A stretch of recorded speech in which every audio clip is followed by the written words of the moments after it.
Well, hello and welcome back to Pepino Farms. And I am Phoebe Pepino.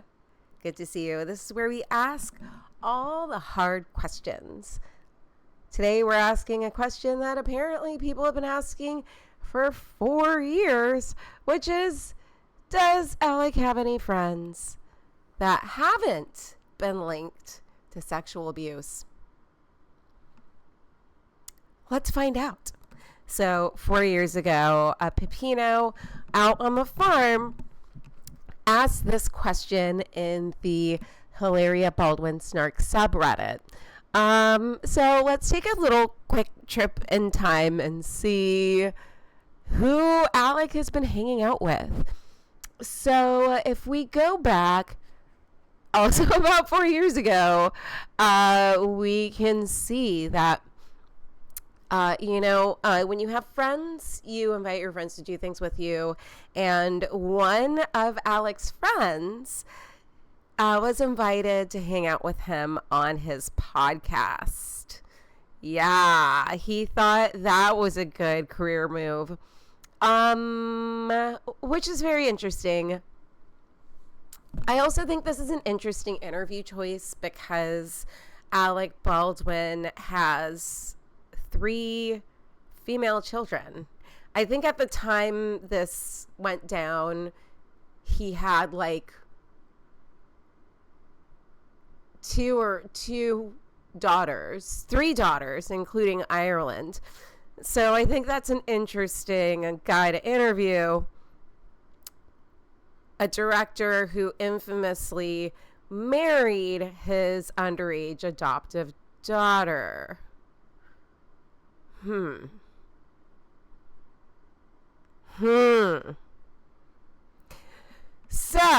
but it's just like a podcast. People go on podcasts all the time. These people are entertainers. They're entertaining, presumably. I'm not sure who. But let's keep going down memory lane. One thing that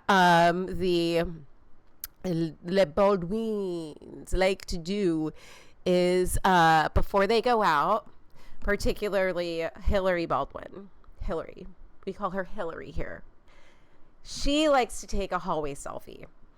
Now, that's totally fine. Take the hallway selfie all you want. But what's interesting is that she did not take her hallway selfie when they went to a dinner party. A dinner party at where? Woody Allen's place. Right. Because, a mother of several daughters would make a very prudent decision to hang out with a director who has been very convincingly, reliably, undoubtedly kind of a pedophile. A PDF, meaning lover of children who are below the age of consent. But here we go. Not only did they go to this party, but as you can see from her expression, she does not seem to be very happy to be, caught on camera in this particular moment. Do you see this? This is ridiculous. Because, if I wanted to be famous and I wanted to do all of the famous people things, like go to famous directors' dinner parties, I would be really excited to be photographed, right? Isn't that what all the attention is for? But no. We got this kind of camera shy photo, and that is a little sketchy. This is like a historical trend where, he does these Alec Baldwin likes to fancy himself something of a political person, as it were. And I'm sure that one thing Alec Baldwin knows is that politically, it's probably not smart to hang out with certain PDF file types publicly, which is what this expression is. Anyway, we're going to keep going back in time because, none of this is new, but I feel like a lot of it is coming out because Alec Baldwin's dinner party friend is all over the latest batch of Epstein photos. I mean, let's talk about minimum standards for humanity. Okay, we're just going to talk about minimum standards for participating in the world. Minimum, not going too crazy. We are just going to keep it at a minimum. What do we expect most people to do while they are alive, other than breathing, cellular respiration? How about not hanging out with a pedophile, PDF file? Why are we hanging out with this file type? Why are we hanging out with this file type and a guy who literally think about this man's use of Jeffrey Epstein's use of free will involved the following: making enough money where he could live in luxury for several lifetimes over, right? Forever if he wanted to. But instead, what he chose to do is he chose to buy an island just for his fellow indecent file types. And not only that, this particular indecent file type knew he didn't. When you were an indecent file type and you were hanging out with another indecent file type and you are so embarrassed that you are covering your face and doubling up with a fucking hat, maybe you shouldn't be hanging out with these people. Maybe you shouldn't be hanging out with these people. So I find all of this very interesting because you have public records coming out showing that all these people knew each other. All these people are buddy-buddy, inviting each other over to their dinner parties. Their spouses, who are more likely than not beards, are out there fighting in the streets to not be photographed at your PDF files dinner party. I mean, if you know it's that upsetting in the moment that you're going to argue with someone taking a picture of you out in public, participating in this social event with an illicit file type, you already are aware that it's a bad idea.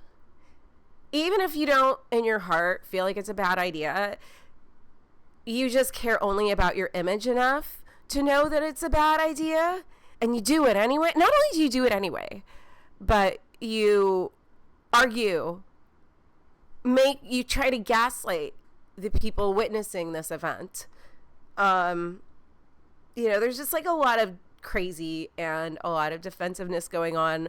And even today, we are now toward the end of December of 2025, and the deadline for the release of the Epstein files is coming out, and here we go. This is just the first day. Okay? This is just the first day. So with this context, it comes as no surprise that parents who see no problem hanging out with PDF files, even PDF files that are embarrassed to hang out with bigger PDF files, but they think it's okay to go to a dinner party with these PDF files. To me, it doesn't come as a shock to see these particular parents exploiting their, not quite teenage daughter on the internet for clicks. It is crazy. I mean, come on. If you're this pissed, if you were this pissed off that someone caught you And now there's facts on a record of you doing just something truly tasteless. You know, you would think that would be a time of like deep self-reflection, but that is not the case. We are actually going to go into what they're doing with their daughter, which is they are trying to get her on the TikTok. As you can see, preserved for posterity on the interwebs, as is tradition. Can I zoom? I can totally zoom. Okay, we got zoom on the Pepino farm. Okay, here we go. No, let me close that. Okay, so with that in mind, do you see this? Do you see this? This is Alec Baldwin, who tried to evade TikTok's age restrictions by creating an account with his name on it for his daughter, allegedly, to use. Okay, so this is the account. And, you know, because he's a celebrity, of course you're going to get people following this account, being interested in whatever, right? But I also want you to see that it's not, people are not just like you know, teens with accounts. It's the context. It's the who is allowing this teen to have this account and what that person's dad is doing with that account, presumably. So Alec Baldwin has already admitted that he created this account. So all of these videos are of his teenage daughter, where she is basically shilling. He's teaching his daughter to shill for sponsors at an early age. You know, in the best of cases, when you have stage parents like pushing children into performing, you hopefully have parents who are familiar with the entertainment industry in some way who would at least protect them from randos on the internet, right? Not so here. Here, we have just like an open, like just shell, like, hey, give my child money. Ooh, Wild Fox, sponsor me. I love Billie Eilish. I mean, I'm sure she loves her music, but maybe it's not such a great idea to have your teenage daughter on the internet, on TikTok, shilling for sponsors. I mean, that in itself is a little uncomfortable. But right here, it hasn't even been 4 posts. And you can even see that all the gross things that, you know, just well-meaning people don't want to see happen are happening.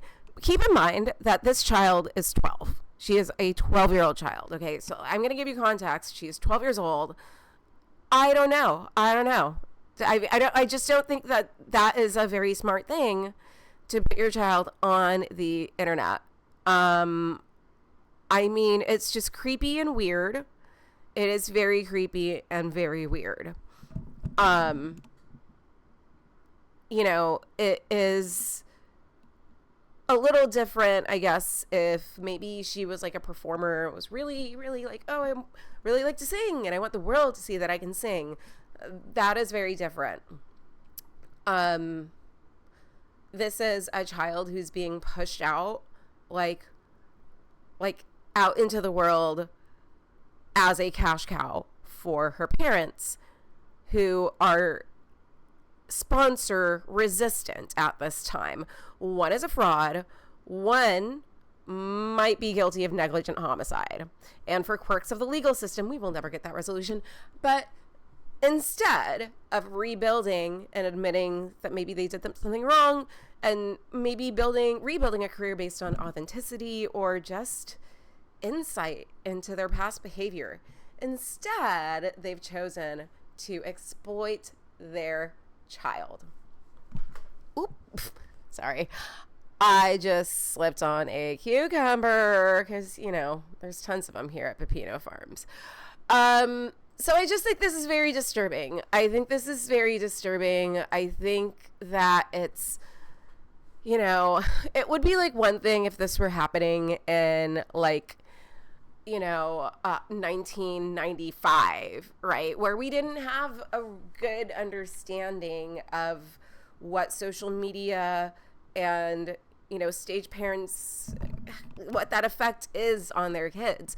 But, the fact is we are now in 2025 where we have now almost 2 full decades of not just research, but some child performers, not even like child stars, like just regular, day player children. They're all coming out of the woodwork and they're all telling their stories about how their boundaries weren't respected by their parents or how people on the set were abusive towards them. In some cases, actually committing crimes against these children. And particularly in light of the Ruby Frankie, Jody Hildebrandt situation, they also use their children as an income source. And that, I think, is profoundly disturbing, and it's really dangerous.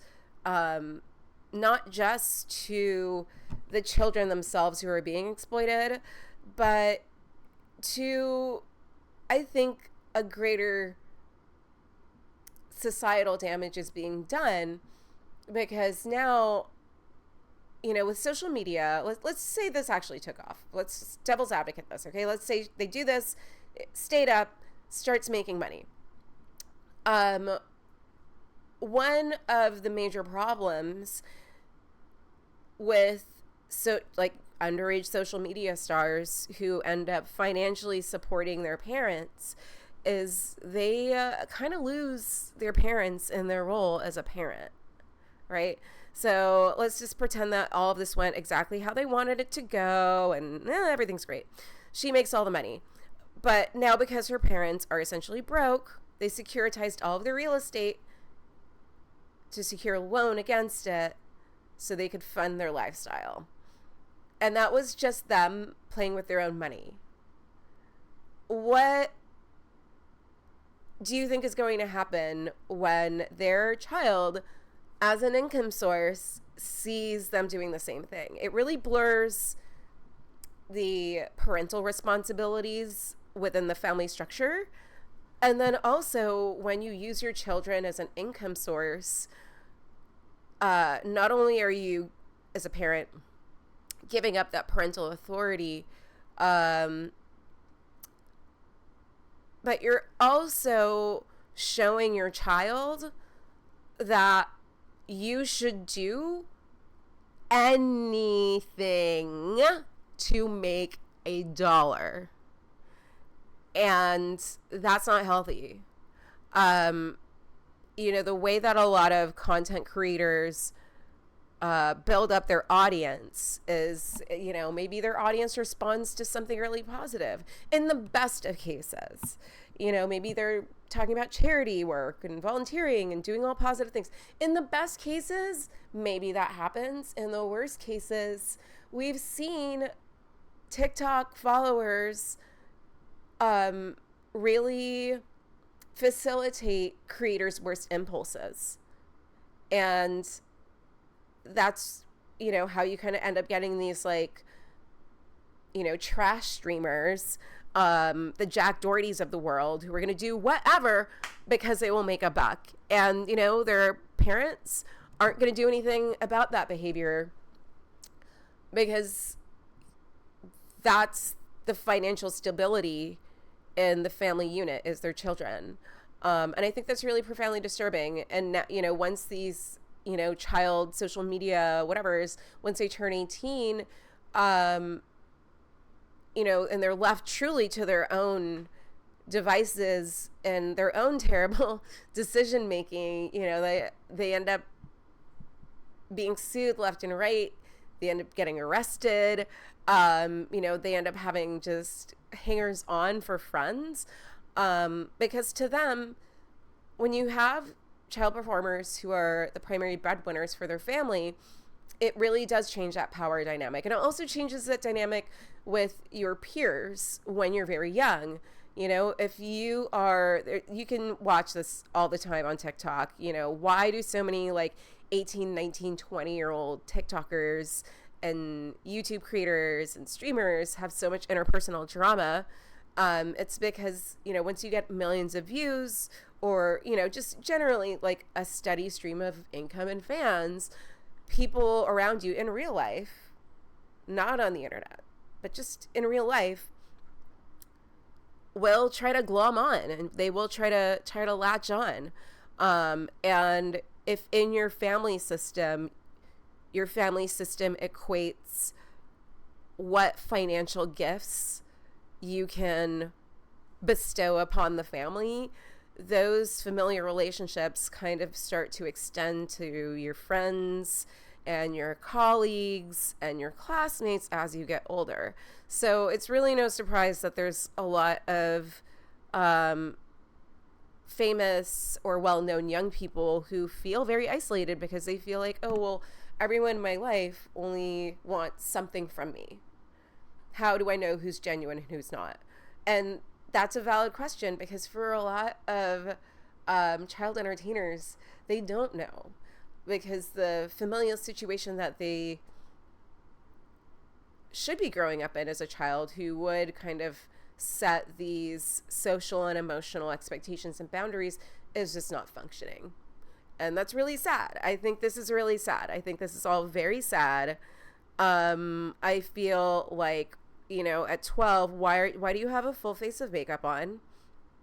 I mean, I am a green Pepino farmer, and I love makeup. It's really hard to find it in my particular foundation color, but you would be surprised what's out there. Not wearing this amount of makeup, though. I mean, it's just very like male gazy. You know, even like her mom, who's supposed to, you know, for a lot of parents, you are an archetype of leadership. It's the very first relationship you have is with your parents. And both of them are very focused on making things appear in ways that they really are not. And I just think it's really sad. I'm excited that somebody much higher up over at TikTok has gotten rid of this account or suspended it.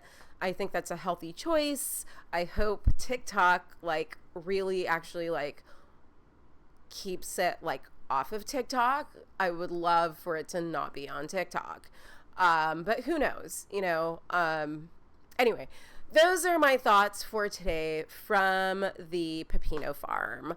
Thank you so much for hanging out, and I'll have some more hot takes, and possibly let's dig into some roots in our next couple of videos. Anyway, like and subscribe.